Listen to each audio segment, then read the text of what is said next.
Welcome to భక్తి ధర్మ మార్గం. కాలం చాలా విలువైనది. ఒక క్షణం గడిచిపోయినా మరలా వెనుకకు తీసుకురాలేము అనే విషయాన్ని మన పెద్దలు ఎప్పుడూ మనతో చెప్తూ ఉంటారు. సమయానుగుణంగానే మనిషి జీవితంలో దురదృష్టం, అదృష్టం అని కూడా నిర్ణయించబడతాయి. అయితే ఒక మనిషి జీవితంలో అదృష్టం కలిసి వచ్చే ముందు కొన్ని సంకేతాలు చూపబడతాయని పురాణాలు చెబుతున్నాయి. మనిషి కష్టాల్లో ఉన్నప్పుడు మంచి రోజులు వస్తే బాగుండును అనిపిస్తుంది. అలాంటి మంచి రోజులు వచ్చే ముందు కనిపించే కొన్ని సంకేతాలు ఉంటాయి. ఆ సంకేతాలు ఏంటో ఇప్పుడు ఈ వీడియోలో తెలుసుకుందాం. దానికంటే ముందు మా ఛానల్ మీరు చూస్తున్నట్లయితే సబ్స్క్రైబ్ చేసి పక్కనే ఉన్న bell button all option press చేయండి. మనిషి కష్టాల్లో ఉన్నప్పుడు, ఆర్థిక సమస్యలు వెంటాడుతున్నప్పుడు లక్ష్మీదేవి కొన్ని సంకేతాలు పంపిస్తుంది. అయితే లక్ష్మీదేవి పంపించే సంకేతాలు స్వయంగా శ్రీకృష్ణ పరమాత్ముడే నారద మహర్షితో చెప్తున్నాడు.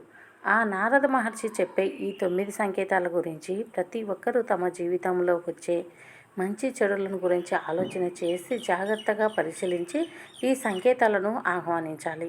శాస్త్రాల ప్రకారం స్వయాన శ్రీకృష్ణ భగవానుడే ఒక మనిషి జీవితంలో అదృష్టం కలిసి వచ్చే ముందు ఎలాంటి సంకేతాలు కనిపిస్తాయో నారదుడితో వెల్లడించాడు. హిందూ ధర్మశాస్త్రంలో చెప్పబడిన ఒక కథ అనుసారంగా ఒకరోజు నారద మహర్షి శ్రీకృష్ణ భగవానుడిని కలవడానికి వెళ్ళారు.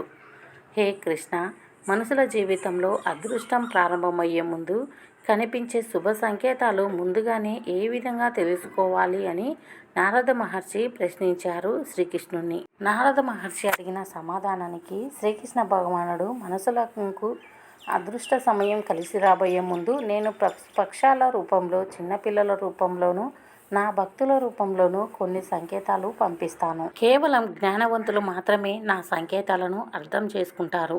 కానీ ఇది చాలామంది నేను ఇచ్చే సంకేతాలని గుర్తించలేరు అని వెల్లడించాడు. ఇప్పుడు మనిషి జీవితంలో అదృష్టం కలిసి వచ్చే ముందు చూపించే కృష్ణుడు చెప్పిన ఆ 9 సంకేతాలేంటో తెలుసుకుందాం. ఎవరి ఇంటికి చిన్నపిల్లలు పిలవకుండానే వచ్చి ఆడుకుంటారో అలాంటి వారి ఇల్లు సంతోషాలతో నిండబోతుందని, అలాగే వివాహం కాని వారికి త్వరలోనే వివాహం అవుతుందని సంకేతం. ఏ ఇంటి ముందైతే గోమాత వచ్చి ఆహారం అడుగుతుందో వాళ్ళకి రాబోయే కాలం అదృష్టం కలిసి వస్తుందని సంకేతం.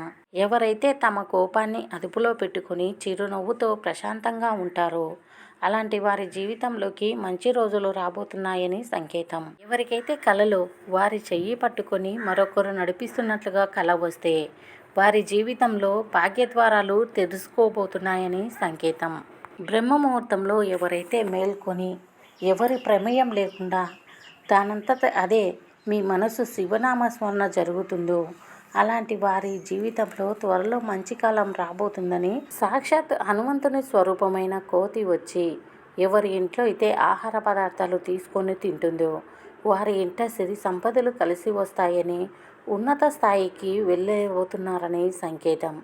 అలాగే ముఖ్యంగా మంగళవారం రోజు కోతి మీ ఇంటిపై కప్పుమైకి లేదా మీ ఇంటి లోపలికి వచ్చి ఆహార పదార్థాలు తింటే మంచి సంకేతమని, మీకు లక్ష్మీదేవి వచ్చే ముందు ఇటువంటి సంకేతాలు కనిపిస్తాయని, పురుషుడి కుడి చెయ్యి ఆడవారి ఎడమ చెయ్యి అదురుతున్నట్లు మీకు అనిపిస్తే, ఇలాంటి సంకేతాలు మీకు కనిపిస్తే త్వరలోనే మీ ఇంట శుభం కలగబోతుందని అర్థం. ఎవరికైతే హారతి ఇచ్చే సమయంలో భగవంతుని స్వరూపం చిరునవ్వుతో కనిపిస్తుందో అట్టి వారి ఇంట అష్టైశ్వర్యాలు కలగబోతున్నాయని సంకేతం.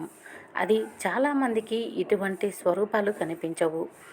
ప్రత్యేకించి భగవంతుని చిరునవ్వు స్వరూపం కనిపించడం ఒక అదృష్టం. అటువంటి స్వరూపం కనిపిస్తే ఒక వరంలా భావించాలి. మీ ఇంట్లో అష్టైశ్వర్యాలు కలగబోతున్నాయన్న దానికి ఇదొక అర్థమని చెప్పాలట.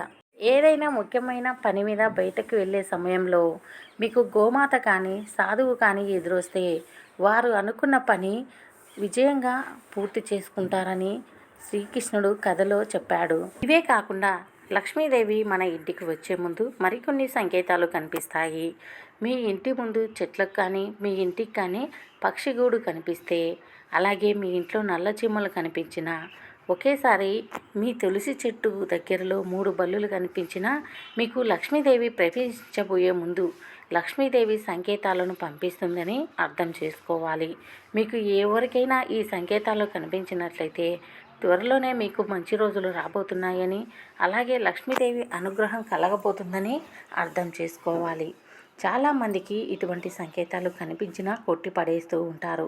అటువంటి వారు ఈ సంకేతాలను గమనించి శ్రద్ధగా లక్ష్మీదేవిని పూజించాలి.